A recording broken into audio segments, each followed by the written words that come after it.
Hi, we are here for Close Out Part 10. I have Tyler with me tonight. He's not actually with me yet. If you give me just 1 second, and I'm going to send him the link. Tyler has a really amazing story. He did a lot of time in jail. I don't like to tell too much of his story. If you guys just give me 1 second so I can get everywhere set up and get his link sent. I don't want to live here. Neither does he.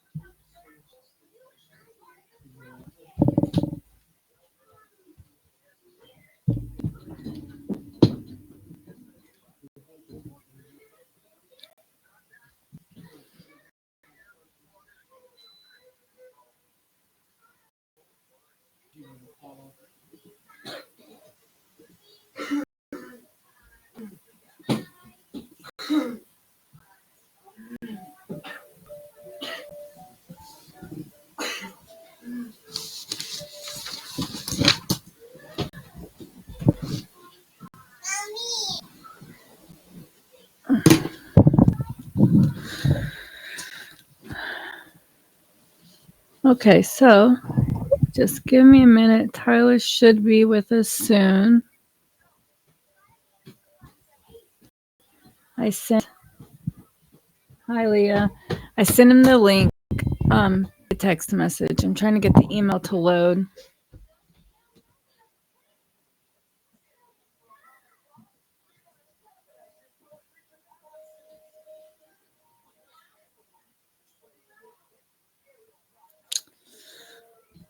What is going on?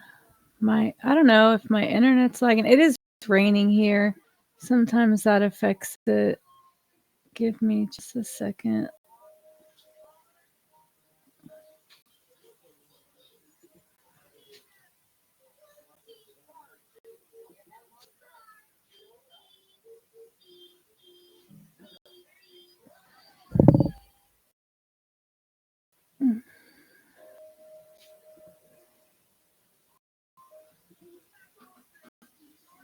This is not going good at all.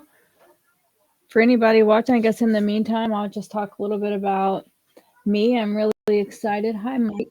Oh, here's our guest. Here we go. I'm starting to get nervous. I couldn't get it to load. Hi. Hello.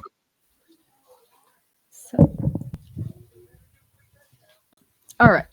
We have Tyler with us tonight. Tyler is, he's in recovery from addiction. He's going to tell you a little bit about his story. Tyler, if you can start anywhere you want, and then we'll just kind of, we'll ask questions. People, if anybody's watching, anyone who has comments or, anybody and wants to know, answer, anything that he's comfortable with. Everybody, as always, feel free to drop the questions at any time. Hi. Somebody said hi on Facebook.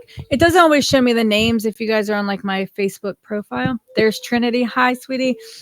Trinity is actually going to be on my show tomorrow night, and she's super nervous too. We were just talking about it. No reason to be nervous. No, I am not a professional. I get on here and just now I was waiting on you to show up, and I was like I wasn't talking, and then I have to always remind myself, like, say something. People are waiting.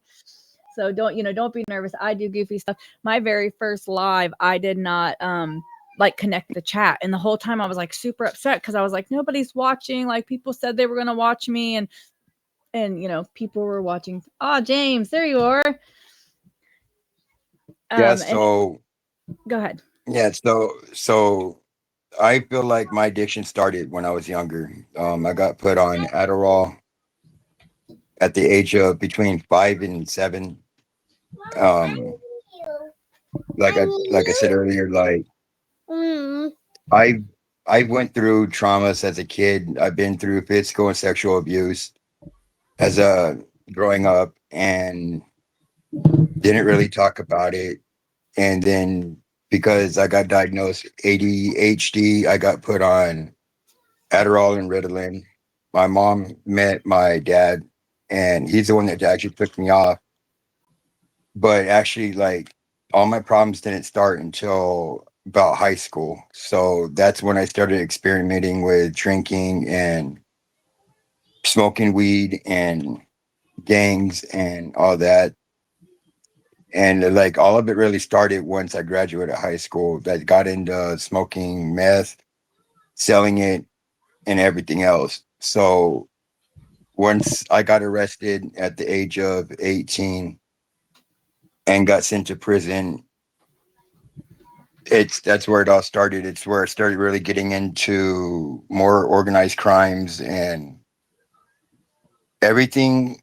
Like I thought everything was a game at the beginning because like I really didn't happen to me or what happened to anybody else. And that was where that was the weird part because I never got raised to be in that lifestyle. Like my mom and all of them raised me to be respectful, to listen and everything else. Like I came from a good background. Like my family was law enforcement or military.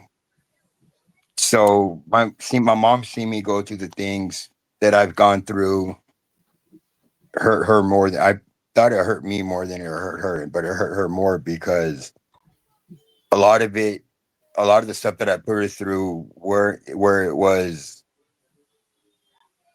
how do I put it? Like I always have my mom calling around hospitals, morgues, or jails, prisons when she didn't hear from me. Yeah, and we So when I don't got out, realize, and I'm sorry, like I don't mean to cut you off, but we don't oh, it's realize all in the good. madness. Like I literally remember being 19 years old in jail, mad at like the world because I was in jail because I was not allowed to be a heroin addict. I literally said, like, I'm 19 years old with no kids and no responsibilities. Who am I hurting? Like, why shouldn't I like because we don't realize that like we are really hurting people, even though we think we're not. Like we think, oh, it's just the victimless crime, or it's like I thought I was only hurting myself, but like we really do, and things like that, like in ways that we don't realize. Like your mom worried sick, how many late nights and call-in hospitals did she spend not knowing if you were going to come home, and how many times was that a realistic belief for her, and you could have really not came home, because of the things that you were doing. So like we don't realize that stuff. We're selfish. Yeah, yeah, like right, like now I get my mom gets times where she'll come, like if I'm asleep and she won't come in, but Hi, Pam. she'll come and lean against my bedroom door when it's closed and cry because she had dreams that I've been shot in the face in front of her or that I overdosed, and happen to hear about it when she does tell me, it does bother me because like it hurts, having your mom still having nightmares even though you're doing good, like me being sober now, she still goes through them Hmm.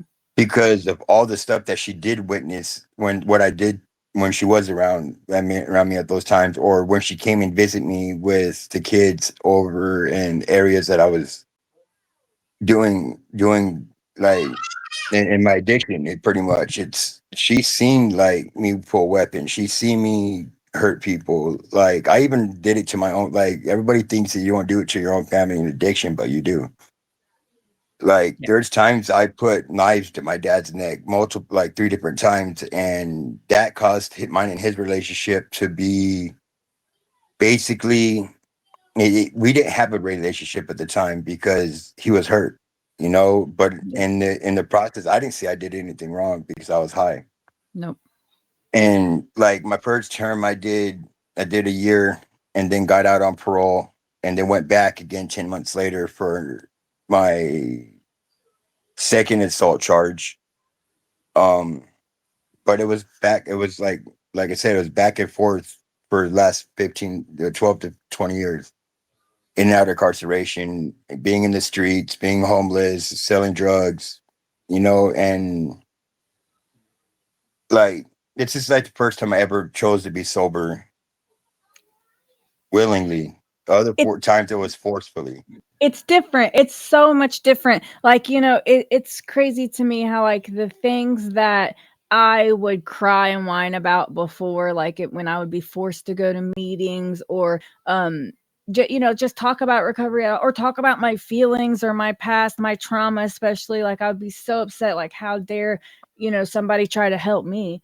And now, now that we want it, like, we're just so open. And so, this is what I am, that's my whole thing is I'm going to be completely open about everything that I've done, so that people know they're not alone, and that they can, you can recover too. Like, I've done the shit. Yeah, like my DLCs were meth, heroin, and fentanyl, but a lot of people think it's just a drug addiction. That addiction is just, or being an addict is just a drug, and it's not. Being an addict is anything that you use for a certain amount of time to form a habit, And a lot of people don't believe in other things as like me. Like I'm addicted to violence, and that's one of the main struggles right now. Even being sober is like I'm in IOP, so I do 4 days a week for 3 hours in the evenings, and we just had a big discussion on my violent tendencies just a few days ago, and everybody, I shared it with them because yeah, you're in recovery, so you have to sit there and put it that you have to be in recovery for everything, not just the drugs, because it's not what recovery is about. It's about changing everything in your lifestyle. Yeah. And, So when I go ahead. go ahead, No, so people when I are sat addicted there, to I'm so sorry. People are addicted to, like, gambling and shopping and sex. Like, addictions are very real, and they don't always have, just because drug addicts are the biggest like, that's the biggest thing that people talk about, because, they like to hate on us and say, oh, we're pieces of shit, I'm sure. But but it's the biggest thing, it's the biggest yeah, addiction that's talked about. But yeah, and in addition to that, like, not only do you have to work on all your other addictions, but, like, you have to work on yourself when you get clean. It's not just about, I said this before on here, like, it's not just about staying sober, like, and especially because a lot of us, our life is in shambles, like, when we first get clean, like, so it's so easy to want to use again, because everything is a mess, and we have to, like, fix our whole life, and plus, deal with our anger and our trauma and the shit that we don't want to deal with. Like, it's a lot. yeah. Like so my last term I got out from was October 12th of 2020. I got out from everything. I didn't have no paper. I didn't have no parole, no nothing. I violated parole just right before that. I went back and got out, and like it was different because before I went in, before that, fentanyl wasn't around. And when I got out, I seen how people acted on it, and I was really against it at first. And then I had a situation where I had a friend that I thought she smoked Percocets. Me and her are real close. Like my mom knows who she is. And my mom didn't know anything about like what happened with her until just recently because it started bothering me. And it's about that time, around that time, like it happened in 2020. And it's the fact that I was only out a month being around her, and like she's really the only one that wrote me while I was in prison, besides my family. And I thought she was smoking a Percocet, and I didn't know that what blues were had fentanyl in them. I didn't know anything about it. Like I said, they were coming out right as I was getting out. So when I was getting high and she was getting high, I was an IV user for methamphetamines and heroin. So that's what I got high on. But I didn't know that she was smoking a fentanyl pill at the time. And when she fell asleep laying next to me, and then like while we're homeless, and I was the one to go wake her up because I knew the cops are about to come in that area and kick everybody out. When I went to go wake her up, she never got up. And that's what turned me into addict for fentanyl, is because like the pain so much of leaving someone so close to you, and someone that you spend a lot of your time with. Like people don't understand, like it's like, even though we have a chance of losing our life in that addiction, but they don't see how it is when, I don't know how to put it, like you're in the same situation as them, even though you're not using the same drug, but it affects you even more and you go deeper into a spiral.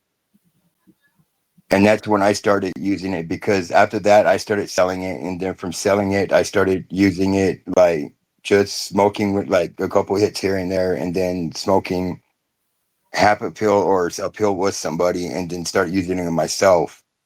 And like my first overdose is after me and my mom got into it back in 20 and 20, the ending of 22, beginning of 23. Hold I on. had five I'm overdoses. sorry. I don't mean to cut you off, but I just want to be clear. You are is talking about smoking a fentanyl pill, like that somebody gets prescribed to them, or No, are they so being like laced? they were the ones that are in the street now. Like I didn't, I thought I knew Percocets. They're little small blue pills. Hmm. I didn't know they were like the fake, like the street made ones had fentanyl in them at the time. Oh, so like people are pressing fentanyl pretty much and selling it for. Okay, okay, I'm with you. All right. Yeah, So so so that your like I girlfriend said, that you're you yeah, I'm sorry, the no, it girlfriend that wasn't. you lost. Yeah, we weren't even together. We're just like everybody thought we were because how we were with each other, but like we never messed around. We like, but we slept next to each other all the time. Like we were always around each other, and that's why everybody got I can the see. idea of us dating, and we weren't. We were just that close, so we were just real good friends. Well, And she and did people lose. that like when you're living that lifestyle, like if you're homeless on the streets, you need somebody like, and it doesn't have to be, a romantic or sexual partner, like, but you need somebody to have your back. Like you said, like the cops are coming, wake up, or hey, this soup kitchen's Yeah, serving dinner tonight, or just whatever, you need somebody to have your back. So it's important. I can yeah, definitely. yeah. So it was like I lost a girlfriend in high school due to a car accident before I was even using anything, and like that, yeah, that hurt. But losing my friend that died next to me on an overdose, and you couldn't tell, it hurts even worse. And we're not even together. That's what I said. Like, yeah, someone can mean something to you, but when you have someone that means so much to you, like family or more, it hurts. And that's what got me started in my addiction with fentanyl, is losing her. And because like I said, I thought she was smoking a Percocet. I didn't know she was smoking fentanyl. Did she know? Do you think? Yeah, she knew. Like I supported her habits, so like because like I said, went back to selling drugs after I got out of prison my last term, Right. like I always did, and like I always gave her everything, so she didn't have to. Because I'm against like when women that go out and sell themselves, I'm really against it because of all the consequences they have. They're like they don't know if they can come back. They don't know if that's gonna be the last time they see anybody, or if they Absolutely. even get out the card. So I was really against like my friends doing I'm prostitution. still So keeping here. her from doing that, yeah. So keeping her from doing that, I supported her drug habit. I made sure I got what she needed and what I got to sell, and like. So I thought it was just Percocets because I'll give her the cash and she'll go get them from somebody. Like I never went with her on that. Like we were together all the time, but when time came to like me to have to go sell drugs, or Thanks so much. me having to go do something in I'm or so me having to sorry. go do something. That's all good. Like, or me have to go put work in for what I was involved in. You know what I mean? That's when we separated at the times, and we'll meet back up later after I had to do everything I had to do. And like that night, like we lived underneath the bridge in Phoenix in one of the overpasses of the freeway. So that's where everything happened. And then I got to the point to where everything in Phoenix is like when I was high, I started thinking about like sitting by myself a lot, thinking like I didn't want to get high no more. But in the time, like I was in the streets and then either running from parole or running from pending charges, and then a situation happened where something happened and I did something I wasn't supposed to, and I needed to leave state to to stop from being prosecuted. So I called my mom, and she bought me my bus ticket to come here to Utah. And like, she never asked any questions, and she's very supportive. My mom's like one of my biggest supporters here in sobriety. And what even when I was in my addiction, she was still supportive, but she just hesitant on a lot of stuff that she did. Yeah. So when I got here to Utah in 2022, like I tried to get sober, like, but it was like I didn't want to, like I did, but I didn't. But at the time, I don't think I was ready because I was always involved in the same shit. And I tell people, no matter where you go in life, if it's another state or anything, and you're not ready to change, the drug is always going to find you, or you're always going to go find the drug. Oh yeah, you can find No it. matter, yeah, but it's got it's like it's it's hard to say because when I left Arizona, where I knew where everything was or where to go, and I came to Utah and started living here. At first, I really didn't see it because I wasn't even looking for it, and then I started getting those cravings, and then it's like, and when I got cravings, I always fight with my family because I just want to take off and go get high, and that's what I did. Me and my mom got into arguments, and I I ended up leaving to Seattle, and before I even left to Seattle, I was getting high here. Drove to Seattle, started getting high up there again, and like I don't know, like basically I let relationships from addiction bring into my family, which I never done. And that time I did, I went like against my rule. Even like my mom would tell me like, "Hey, I don't think you should do this." And just because she was telling me that and I wanted to do it, I kind of rebelled against her what Yeah. she wanted me to do and started doing it anyways, which got her upset. And like I started breaking my agreements with her about what I was supposed to be doing. And like I was working two full-time jobs, and I quit my jobs just to go get high, like. And then that's when my overdose started and was in Seattle on fentanyl. And like I always told, like, people always told me about them, but I'm like, well, wouldn't that get you to stop if you had your overdose, like knowing that you could have died? But I couldn't really understand what they were talking about because I never done it. And when my first overdose happened, like I was in denial of it. Like I told the paramedics and everything, like, no, that's not true. I didn't overdose. There's something else. And then the second one happened. And then the second one happened. It's like I was still in denial. Like, yeah, I don't think that was it. The third one happened. It kind of like I broke down in the hospital. Like I started crying because it started clicking in. The fourth time, like, didn't even phase me. And then my fifth overdose, it scared me a lot because they gave me the max Narcan dosage they can give you. And went like, that was like the only first time I ever had an experience, like out of body experience. Like I watched the paramedics and the cops work on me. And Mm-mm. like, and that's like, but in my mind, like now I understood why everybody that overdosed off opiates, like you don't get it. But after that fifth overdose, like I was thinking to myself, like, wouldn't this get me to stop? And then right as I got to the hospital again off that, I went back and got high on it again.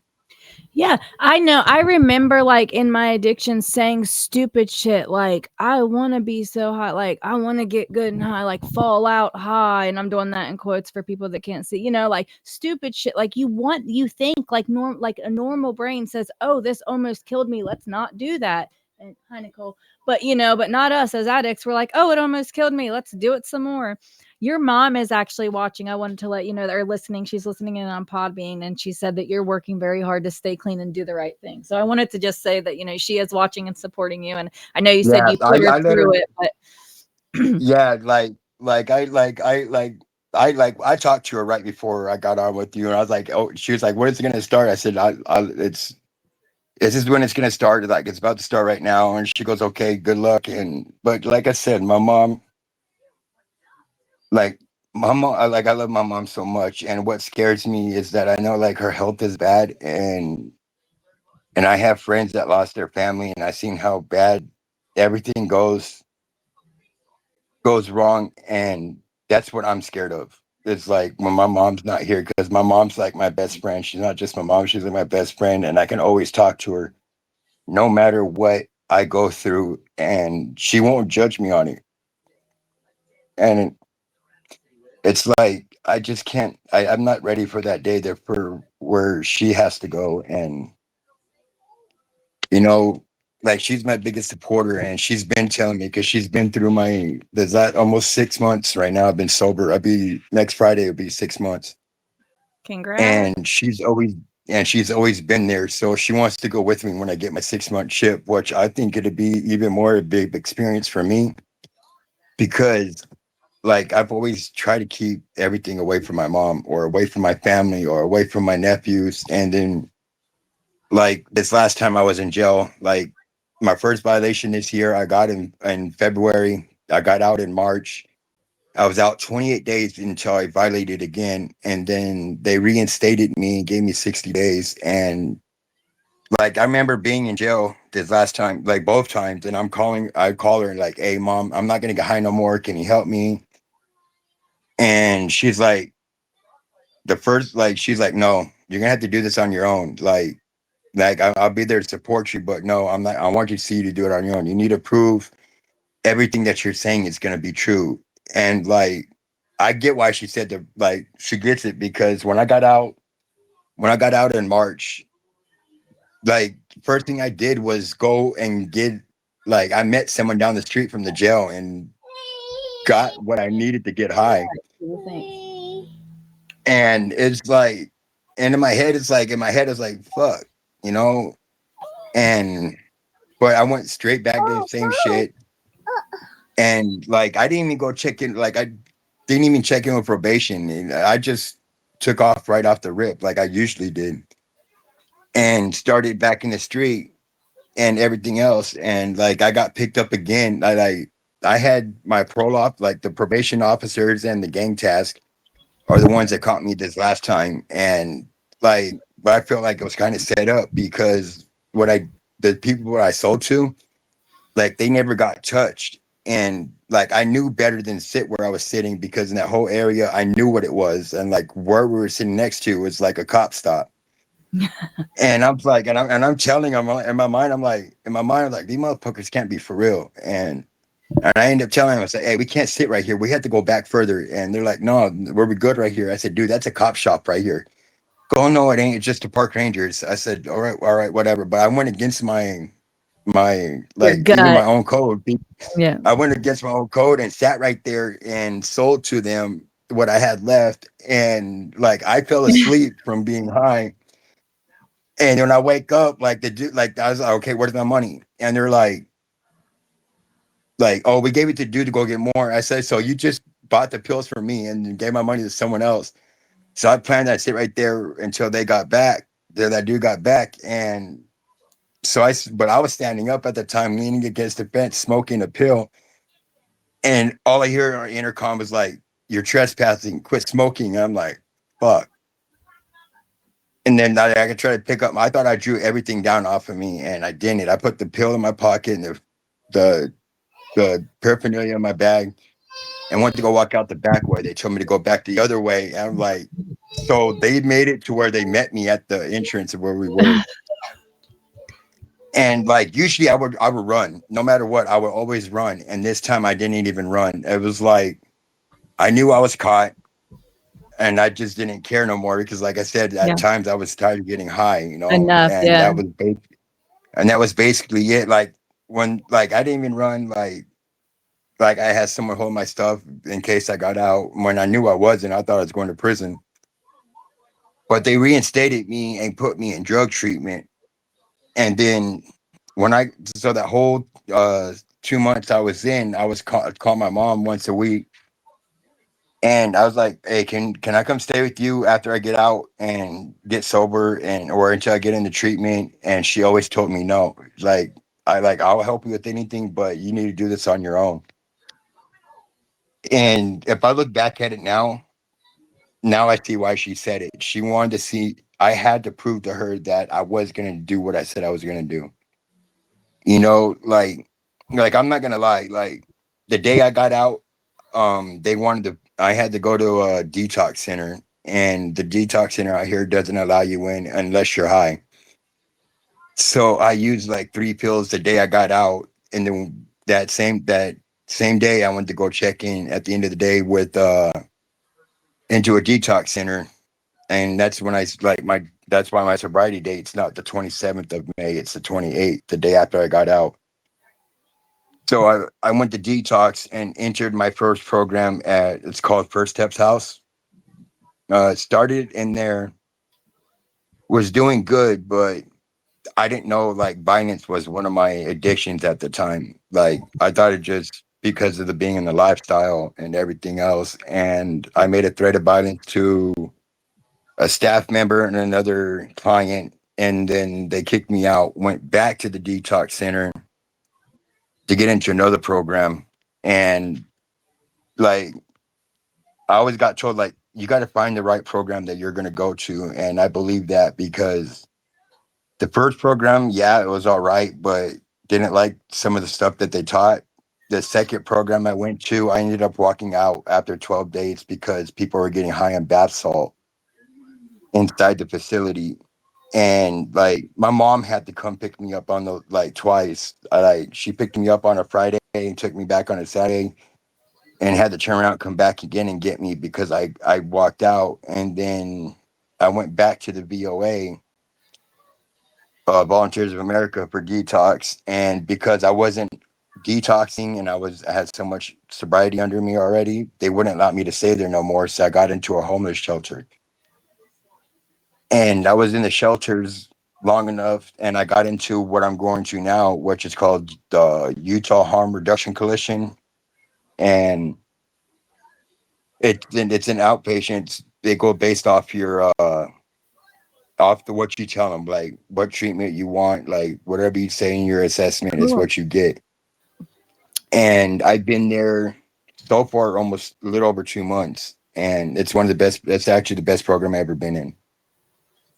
Yeah, I was gonna say, so like harm reduction is really good. Like, I know a lot of people, there's a lot of a stigma around it because they do the needle exchange and they distribute Narcan and stuff like that. But like you said, like everybody's like program is different. Everybody's pathway is different. Some people like NA, some people like AA. Dude, I personally think NA and AA are outdated, and people please don't come for me. These are just my opinions. But like that's why I've stressed. I don't know if you've ever seen or if you've seen any of my episodes where I talk about I have a friend of mine that wrote a book. It's called The Flip Side, Different Sides of the Same Coin. And he goes under the like writer handle or whatever, the Dopeless Fiend.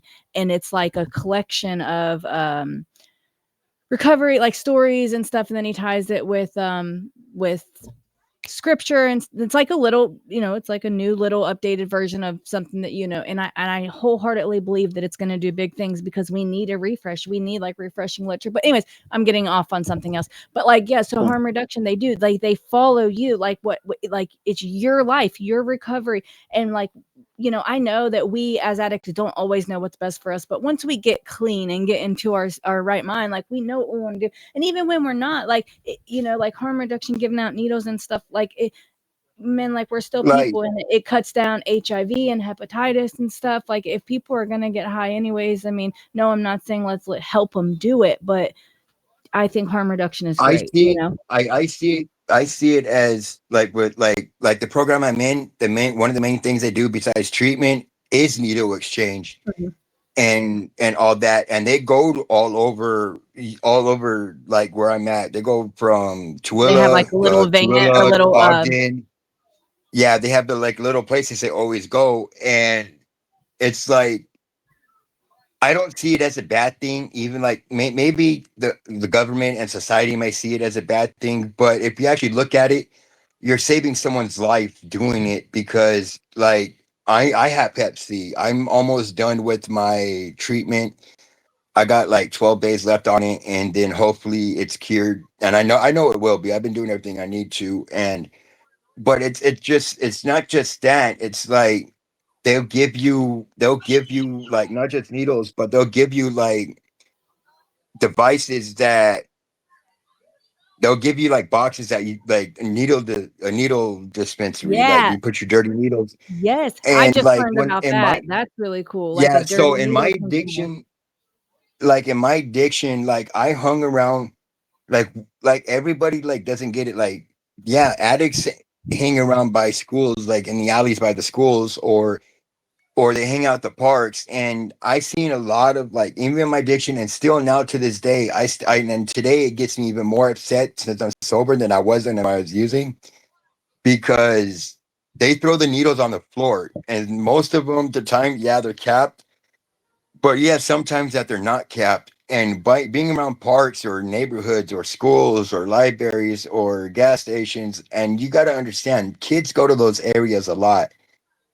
And what would it be like if a kid were to sit late, like pick up a needle and accidentally stick themselves, and where they can they can contract Hep C, Or they can HIV. contract HIV, and that's like, and that's what I don't get. And it's like, the government gets mad about it, but why get mad if we can give them the tools to make sure that they can dispose of their syringes the right way, or sit there and give them something so they can stop, like have a high percentage of stopping the spreading the stuff like that in anything in type of society.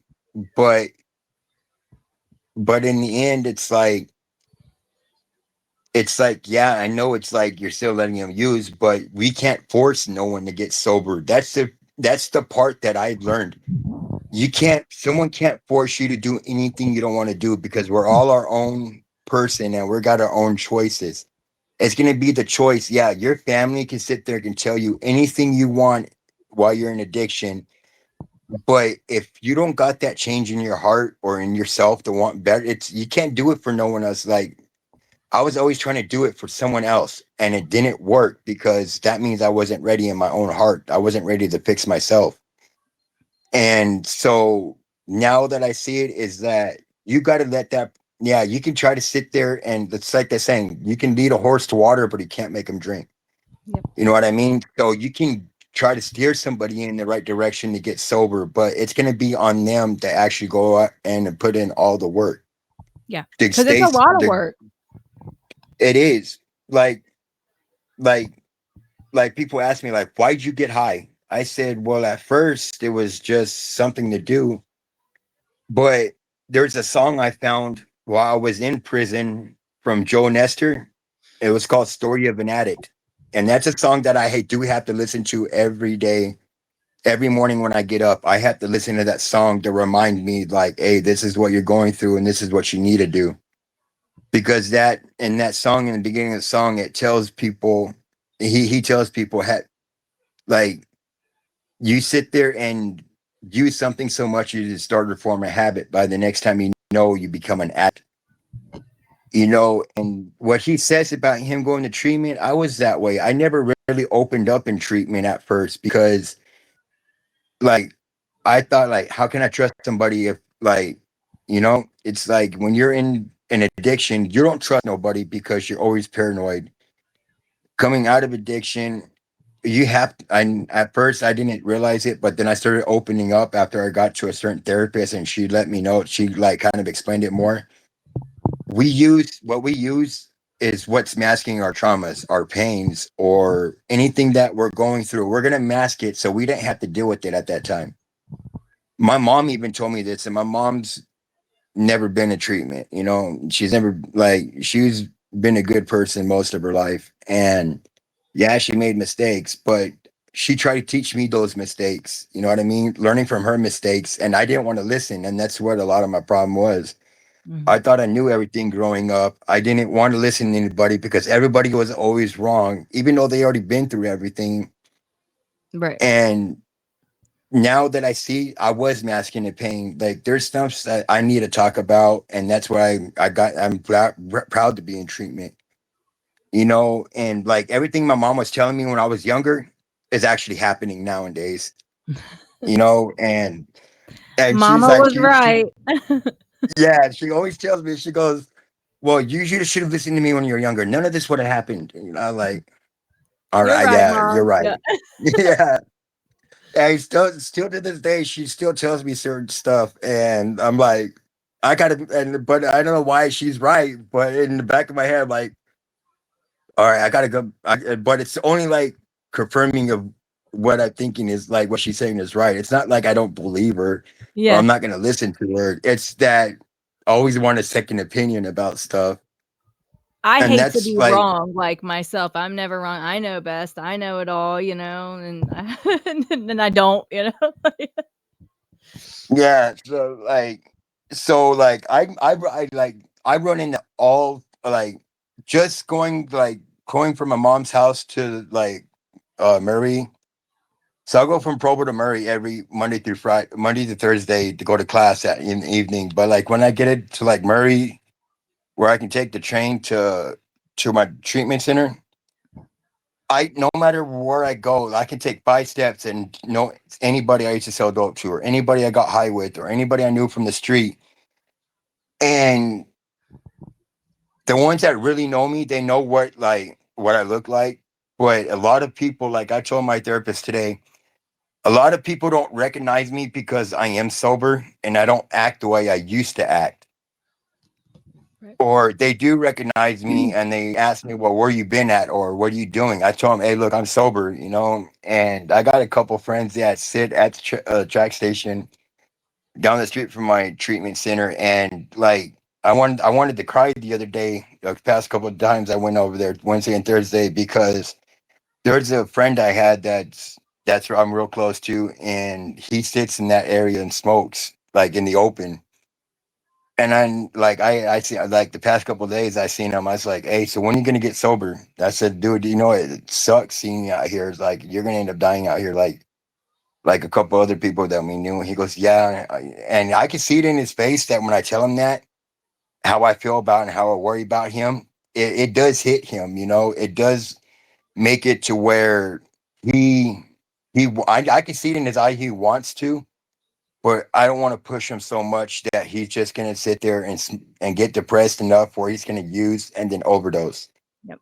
But I like the couple of people down the street, like I'll do, hey, let's go to the store real quick when I have food stamps or if I have extra money, I'll go get him something to drink and eat. So at least I know they did have something, to eat for at the time, like, but That might be all they had to eat that whole day or maybe a couple days, like yeah, and because I've been through it, yeah. like when like I became homeless in 2013 after me and my ex-wife had a real. I went back to prison, and because I wasn't doing anything, like I walked out of my own son's life because I chose to get high and I chose to be in the streets, and I was always trying to blame it on my ex-wife because she always wanted to argue.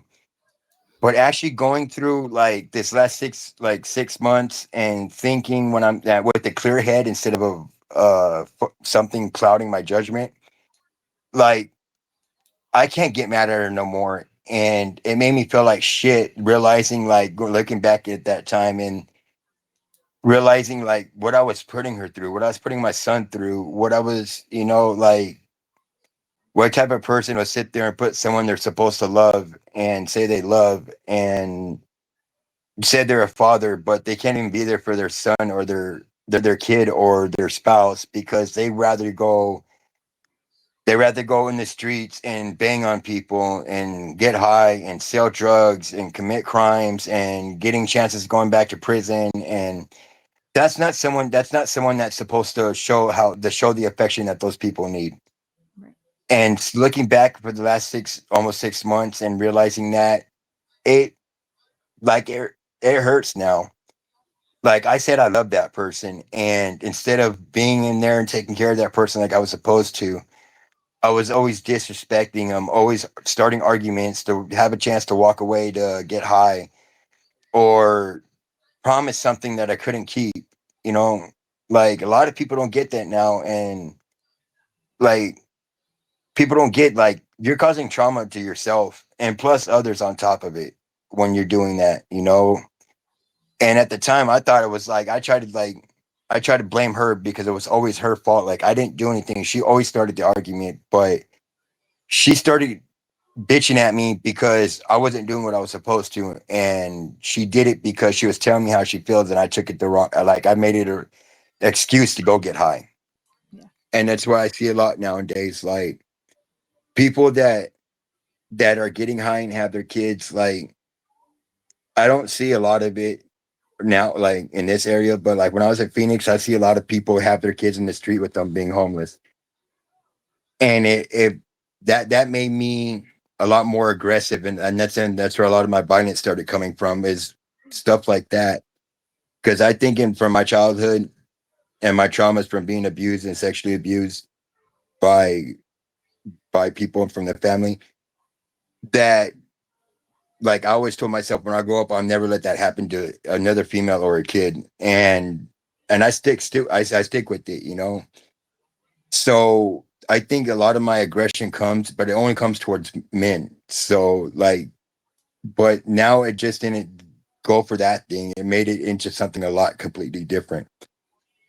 And that's one that's like I don't know. I had a addiction for violence until I got to this treatment, and my old therapist had just left the treatment before she left. She got me to open up about it and everything else. So it's more like now I like to talk about what I'm going through. So, can you just a little bit explain, like, to people what an addiction to violence might look like? Like, what do you mean when you say that specifically? Like, just so people, So like addiction to violence. Mhm. So like when I was growing up, my mom never taught me to be violent. Like I said, my mom worked in a prison as a correctional officer in Arizona State Prison since I was 5 years old. We left, she Wow. quit there, and we moved to California because she met my stepdad, who adopted me and my brother when I was about 11 years old. So he's been in my life and still in my life at that whole time. So when came back from California back to Phoenix, Arizona, my mom went back as a nurse for the prison. So my mom's been in the system for about 25 years as um a CO or a nurse. My dad retired as a sergeant from the same prison she worked at that I was in. So the like I never got brought up to be violent. Um but I think the stuff that we see or we live or we experience in our younger years and we get older and then we start doing that same thing, like how people get satisfaction out of a drug, how they like the high, they like the rush and everything else. That's how I get when I get violent. I like the the fact that I'm knowing that I'm hurting somebody badly. And I like the fact that and I get it feels like a high. It's just like taking a drug. And that's what It's I was the going for. That was the point that I was trying to make, is that, that just like I was talking about, like sex and gambling and shopping and all the other addictions and violence as well. Like it actually, like it's so real. Like it affects the same way a drug does, and it affects your life. It can ruin your life. I know you also did have a drug problem, but even if you didn't, that addiction alone could be very dangerous and damaging to your life. Yeah, it's like I can't remember what book I read, but I read it just this time in jail, and it was about that. It was about it's about addiction, but it's not about just a drug addiction Hmm. because people can be addicted by violent gambling, sex, they like shopping or eating disorders Yes. or anything that makes you feel good and makes you feel like you have the high from the drug, but it's just a dopamine in our Adrenaline. brain that People are like releases. adrenaline junkies. Yeah, and Like, that's another addiction. You know, that's it's just whatever makes the dopamine in your brain release more like the drug does. yeah. It's considered an addiction Mhm. because and not just it doesn't have to be a drug. It can be anything that you like doing that you can't do or go without doing with so amount of time. Yep. And like I think like addiction is like and I'm by no means a dictionary here, but I think it's like if you like something is impacting your life negatively and you're continuing to do it, or you can't stop, or something like to that effect. And it's the same thing, like, obviously with violence, like just say that for example, there's jail, and then like you could obviously be injured, you're hurting like the victims' families, your family when you're away, like, and it's negatively impacting your life, but yet you couldn't stop. Yeah, it's like one of the charges I have now was for aggravated assault with seriously bodily injury.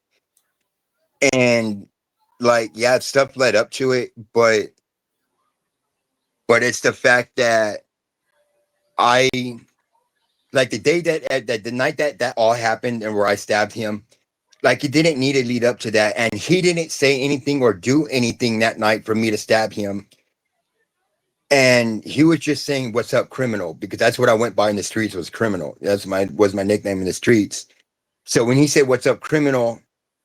and just because I was mad that day and I was craving violence, I was like, "Man, fuck this shit. I'm just gonna do this." And I pulled out a knife, and everybody goes like, "Well, you pulled it out. You might as well use it." I said, "Fuck it." I turned around, and he was defending, and in the long run, he was defending himself. Everything that he tried to do back to me, it was in self defense.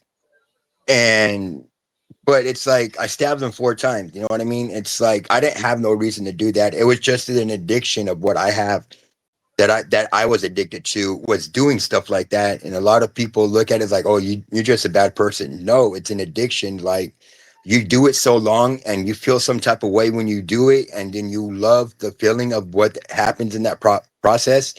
It's an addiction. It's not that I Yeah. want to do it. It's just Addiction is not it a makes me. moral failing, any kind of No, addiction, drug addiction, no, any it kind, doesn't none. matter. It doesn't matter what you have, what you're addicted to. Like I said, I'm addicted to violence, and that's what I'm still struggling with now. I just had a situation 2 days ago on Wednesday. Like my friend that's in my program with me had to distract me for my attention and everything, because like I didn't know who this dude was. I never met him. For some reason I just wanted to hurt him. And my friend, I even like I was control enough to let my friend know, "Hey, look, this is how I'm feeling about this." And he sat there and got my attention the whole ride to where we had to go, and walked with me, like kept my mind busy and talking about stuff that was funny and stuff. And like we watched Sons of Anarchy during like right before class. So he starts talking about that, and he's doing everything to get my mind away from that urge, Well, that's you great. know.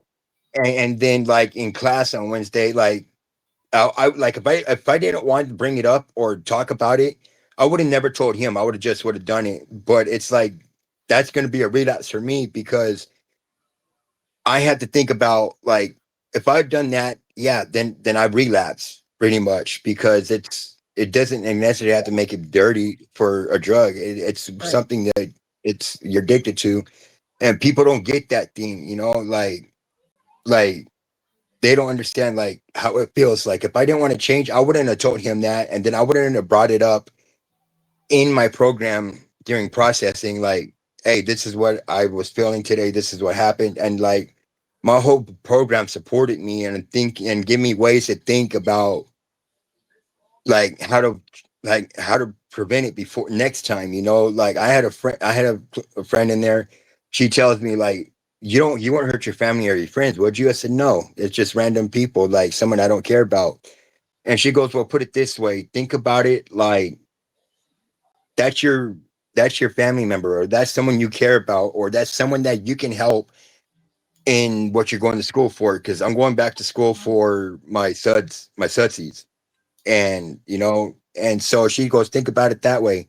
That could be someone that you can help, or someone that needs something, or someone that's going through a bad thing, and you're going to end up hurting them. Think about it that way, like the people you can help when you get your degree, or like it's a family Yeah, friend, or absolutely. or yeah." And and I took it into consideration. And a lot of like I do get triggers with violence, and a lot of my triggers have to do with like when I see people acting like they're gang members, or it gets to where like I want to say something, but then like I had coping skills. Like one of my coping skills is like when I feel that way, when I'm out in the streets and I see that and I start feeling that urgency to do violence, I start thinking about like, okay, that's going to get me put back in jail, or that's going to get me to where if I end up, if anything, in the worst case scenario, I can kill that person and lose my life or lose my freedom and something that didn't have to do with anything.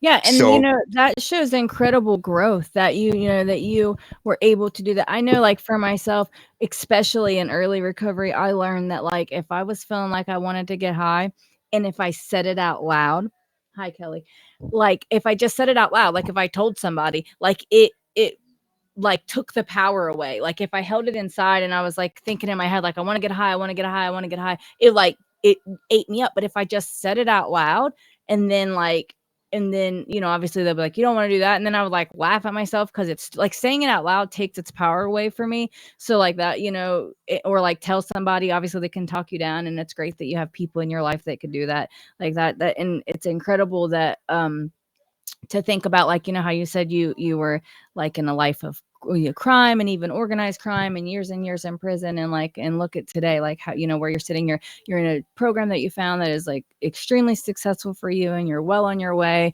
and going back to school and getting your life back together, repairing things with your mother. Like, it's just incredible to see like how far people can come.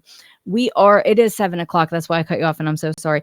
You are welcome to come back. I would love for you to come back and tell the rest of your story, because I know that you weren't finished. I had to cut you off. yeah, But that's all good. and I'm going to be on a TikTok live. I think it was 7:15, 7:30 ish. If anybody wants to join, you're free to pop in and join if you want, just to get on there and Yeah, I go listen. Sometimes I don't press to join in. I just sit back and listen to what you guys talk about. yeah, So hey, that's fine. We did have Trinity did say that when she can't control her thoughts, say like a prayer, like serenity prayer, or something, just to like ground yourself, bring yourself back down, or just say something out loud, bring yourself to yeah, reality. it's always good. Like if you have a support group, or that's why that we have sponsors. It's that you can reach out to them and let them know, hey, look, this is how I'm feeling, and they could talk you out of it. Yep, absolutely. All right. Well, thank you so much for being here, Tyler. I really, really enjoyed your story. And like I said, we if you are interested in coming back again, we'll get together and make that happen, because I'd love to hear the rest of your story. All I had right. some questions written down and stuff, even that some things to talk about. So we'll see you next time. Thanks All right, have a everybody good for day. watching, guys. We'll be tomorrow 1:30 live. I will have Trinity. She's actually watching right now. And like I said, we'll be on a live in about 15-30 minutes. Anybody wants to join in, just talk about their day. See you guys. All right, see you guys. I really feel it's my time, think it's my year, yeah. I really feel it's my time, think it's my year, yeah. I really feel it's my time, think it's my year, yeah. I really feel it's my time, think it's my pen ready. Used to hold myself back, my self-esteem damn bad. Gotta keep on chugging, ran through everything in front of me, might smoke bed in heaven, got a whole agenda.